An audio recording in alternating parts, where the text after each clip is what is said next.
Hello साथीहरू, नमस्ते। के छ, सन्चै हुनुहुन्छ? म पनि यता सन्चै छु। आज मेरो पहिलो भिडियो हो।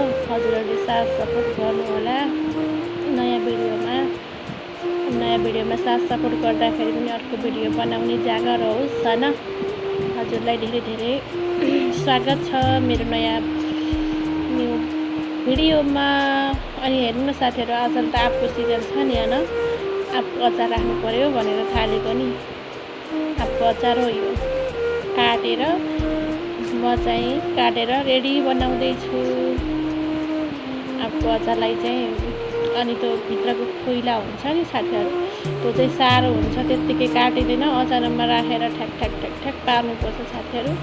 अनि कुनै चाहिँ पाकिसकेको थियो ढोक्रामा राखेर होला। म चाहिँ अस्ति ढोक्रामा राखेको टिपेर अनि काट्न भ्याएन नि त।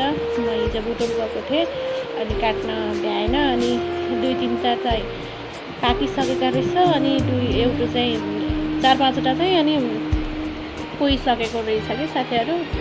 अनि कुहेको चाहिँ मैले फाल्दै, पाकेको चाहिँ दिउँसो घाममा बसेर खाइयो होइन। घाममा बसेर खानुको मजा नै बेग्लै छ नि त। आँपको सिजन हो, सिजनमा कहाँ पाउनु, सिजनको फलफुल त खानै पर्यो साथीहरू। अनि दिउँसो घाममा चाहिँ अनि मैले बिर्साएर नुनलाई मोलेर अनि त्यसको लागि पानी काट्नको लागि एकदम सुकाइदिएँ कि मैले दिउँसोभरि घाममा। दिउँसो यति मजाको घाम लागेको थियो अनि घाम लाग्दाखेरि सुकाइदिएँ अनि उठाएर रेडी बनाएँ। बाटामा उठाएँ, 1 बाटा भइसकेको थियो। अनि सानो सानो पिस गरेर काट्न खोजेको अनि ठुल्ठुलो पनि भयो, सानो सानो पनि भयो अनि सुक्दा झन् सानो पनि भयो। अनि साथीहरू अनि 7:30 बजे थियो।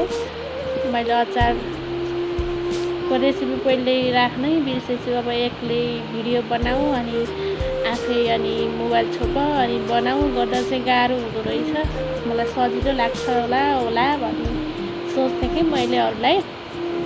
तर आज आफूले बनाउँदा चाहिँ बल्ल फिल भयो कि एकदम गाह्रो हुँदो रहेछ भिडियो बनाउन भन्ने बल्ल महसुस भयो। अनि राखेँ हेर्नु, 8 बज्न लाग्यो। 7 बजेर रेडी गरेको, 8 बज्यो। अनि मैले सबै डिब्बामा राखेँ। राख्दै गएँ अनि 10 किलो अचार भयो साथीहरू। 10 किलो अचार राखेर भ्याएर अनि त्यसपछि यति नै हो। फेरि अर्को भिडियोमा भेटौँला साथीहरू। भिडियोलाई माया गर्नुहोला, सपोर्ट गर्नुहोला।